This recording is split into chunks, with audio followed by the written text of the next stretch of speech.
Assalamualaikum warahmatullahi wabarakatuh. Perkenalkan, nama saya Serli Maulida dari kelas 1PA02. Di sini saya akan menjelaskan materi psikologi perkembangan. Apa itu psikologi perkembangan? Psikologi perkembangan diartikan sebagai suatu ilmu psikologi yang membahas tentang masalah-masalah perkembangan manusia, mulai dari usia awal pembentukan sampai usia akhir. Sebelumnya, kita harus mengetahui apa itu perbedaan pertumbuhan dan perkembangan. Pertumbuhan adalah proses perubahan ukuran fisik dan biologis yang bersifat kuantitatif, artinya dapat diukur. Sebagai contoh, misalnya pertumbuhan tinggi badan, dan lain sebagainya. Pertumbuhan ini bersifat irreversible, artinya tidak bisa kembali ke bentuk awal. Sedangkan perkembangan adalah proses perubahan kualitatif sehingga menjadi lebih sempurna atau matang. Perkembangan mengacu pada peningkatan keadaan. Perkembangan bisa mengalami kemunduran atau stagnasi. Sebagai contoh, misalnya proses perkembangan anak saat bayi belum bisa berjalan, tetapi seiring bertambahnya usia dan pertumbuhan organ-organ motoriknya, ia dapat berjalan ataupun bisa menggunakan sepeda. Pemikiran dalam psikologi perkembangan. Yang pertama, nativisme. Menurut Schopenhauer, perkembangan ditentukan oleh nativitas, faktor, keturunan, atau bawaan, seakan-akan tidak dapat dirubah. Menurutnya, individu baik berasal dari orang tua yang baik dan individu jahat berasal dari orang tua yang jahat. Kemudian yang kedua adalah empirisme. Menurut John Locke, perkembangan ditentukan oleh pengalaman-pengalaman yang diperoleh di lingkungannya. Saat lahir, individu bagaikan kertas putih. Individu berkembang sesuai dengan apa saja yang tertulis di kertas tersebut.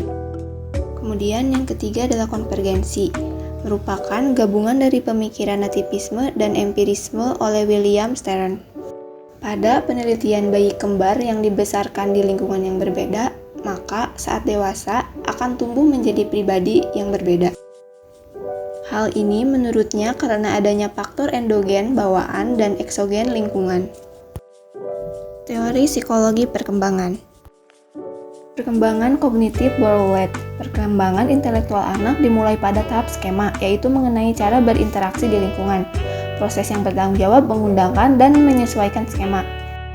Asimilasi, memasukkan informasi baru ke dalam yang sudah ada, dan akomodasi ketika individu menyesuaikan skema mereka dengan informasi yang baru. Kemudian, perkembangan kognitif Piaget. Menurut Piaget, perkembangan kognitif merupakan suatu proses genetik, yaitu suatu proses yang didasarkan atas mekanisme biologis perkembangan sistem saraf. Makin bertambahnya umur seseorang, maka makin komplekslah susunan sel sarafnya dan makin meningkat pula kemampuannya. Piaget membagi tahap-tahap perkembangan kognitif ini menjadi 4 tahap, yaitu yang pertama, tahap sensori motorik pada usia 0-2 tahun. Kemampuan kognitif anak masih terbatas pada gerakan tubuh fisik. Pada tahap ini, mereka mempelajari dunia melalui panca indera dan gerakan tubuh yang mereka lakukan. Oleh karena itu, bayi senang menyentuh, meraba, dan menghisap benda-benda. Selanjutnya, tahap praoperasional pada usia 2-7 atau 8 tahun. Kemampuan kognitif anak semakin meningkat. Ciri khas pada tahap ini adalah egosentrisme. Pada tahap ini, anak hanya peduli pada pandangan mereka sendiri dan menganggap orang lain berpikiran sama dengan dirinya. Kemudian selanjutnya tahap operasional konkret pada usia 7 atau 8 sampai dengan 11 atau 12 tahun. Anak-anak sudah bisa menginterpretasi simbol dan mulai berpikir abstrak, namun terkadang logikanya salah. Mereka juga bisa menerima sudut pandang orang lain dan menghubungkan dengan punya mereka. Dan yang terakhir, tahap operasional formal pada usia 11 tahun ke atas. Anak sudah bisa berpikir abstrak dan membuat hipotesis atau dugaan mengenai suatu kejadian. Tahap ini adalah tahap yang paling mutakhir menurut Piaget. Namun menurutnya tidak semua orang mencapai tahap operasional formal. Perkembangan moral Kohlberg. Menurutnya, perkembangan moral adalah ukuran dari tinggi rendahnya moral seseorang berdasarkan perkembangan penalaran moralnya. Ketika dilahirkan, anak belum dan tidak membawa aspek moral. Aspek moral merupakan sesuatu yang berkembang dan dikembangkan. Kohlberg membagi perkembangan moral menjadi 3 tingkatan. Masing-masing tingkatan terdiri dari 2 tahapan. Tingkat perkembangan moral yang pertama adalah tingkat prakonvensional. Tingkat ini umumnya hadir pada anak-anak, walaupun orang dewasa juga menunjukkan penalaran dalam tahap ini. Moralitas yang terbangun pada anak hanya sebatas mematuhi aturan yang berlaku oleh seseorang yang memiliki kendali terhadap dirinya. Anak mematuhi aturan untuk menghindari hukuman atau mendapat hadiah. Tahap 1 pada tingkat prakonvensional adalah berorientasi kepada hukuman dan kepatuhan. Tahap 2 pada tingkat prakonvensional adalah hedonisme naif. Seseorang mematuhi aturan untuk mendapatkan hadiah atau memenuhi tujuan pribadinya. Tingkat yang kedua adalah tingkat konvensional. Pada tingkat ini, alasan seseorang mematuhi aturan dan norma sosial adalah untuk mendapatkan persetujuan orang lain atau mempertahankan tatanan sosial.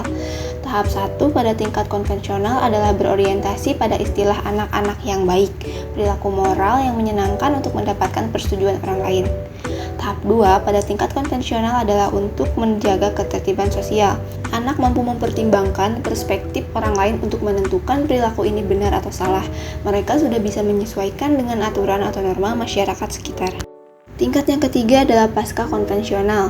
Pada tingkat ini, menentukan perilaku benar atau salah didasarkan pada prinsip yang diyakininya.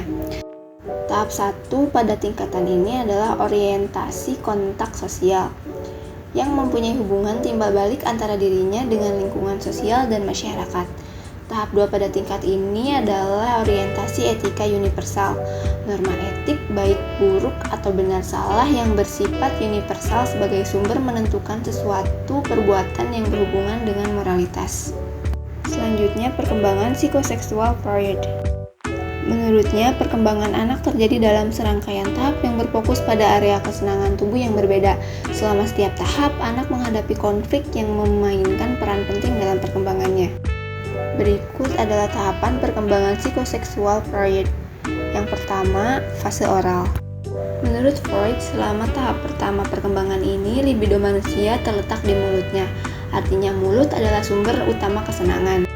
Tahap ini terkait dengan menyusui, menggigit, menghisap, dan menjelajahi dunia dengan memasukkan sesuatu ke dalam mulut. Tahap yang kedua adalah fase anal, pada usia 2-3 tahun. Pada tahap anal, Freud percaya bahwa fokus utama dari libido adalah pada pengendalian kantung kemih dan buang air besar. Konflik utama pada tahap ini adalah pelatihan toilet. Anak harus belajar untuk mengendalikan kebutuhan tubuhnya. Mengembangkan kontrol ini menyebabkan rasa prestasi dan kemandirian.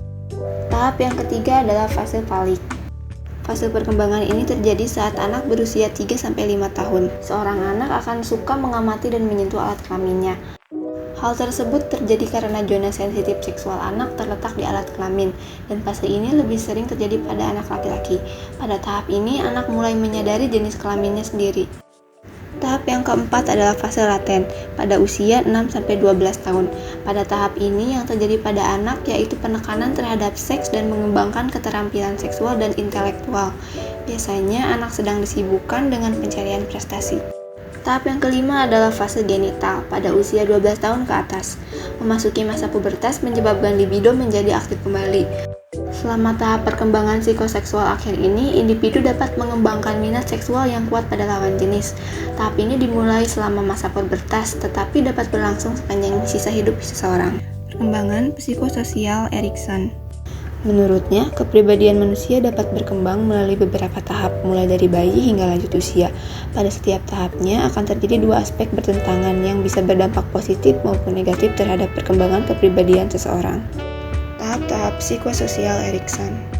Tahapan psikososial yang pertama terjadi pada usia 0-18 bulan. Pada tahapan ini, bayi akan mulai belajar untuk mempercayai orang lain, terutama orang tua yang merawatnya. Apabila bayi merasa telah dirawat dengan baik dan penuh kasih sayang, ia akan mulai mengembangkan rasa kepercayaan kepada orang lain. Sebaliknya, jika orang tua tidak konsisten dan abai merawat bayi, bayi akan merasa insecure, curiga, cemas, dan kesulitan untuk mempercayai orang lain. Tahap kedua dari perkembangan psikososial adalah konflik antara otonomi dengan rasa malu dan ragu yang terjadi pada usia 1-3 tahun. Jika orang tua berhasil mendorong anaknya untuk belajar mandiri, pada tahap ini anak akan lebih percaya diri. Sementara apabila anak kerap dilarang untuk melakukan sesuatu secara mandiri, ia mungkin akan mengembangkan kepribadian yang pemalu, penuh keraguan, dan cenderung bergantung kepada orang lain. Dalam tahap ketiga, anak akan semakin fokus untuk melakukan sesuatu dan menetapkan tujuan berdasarkan pemikiran sendiri. Tahapan ini biasanya berlangsung pada usia 3-6 tahun dan terjadi melalui interaksi sosial. Apabila anak mendapatkan kesempatan untuk bermain dan beraktivitas dengan orang lain, ia akan mengembangkan rasa inisiatif. Di sisi lain, jika tidak diberikan kesempatan untuk berinteraksi dengan orang lain, anak cenderung akan mengembangkan rasa bersalah dan ragu dengan kemampuannya.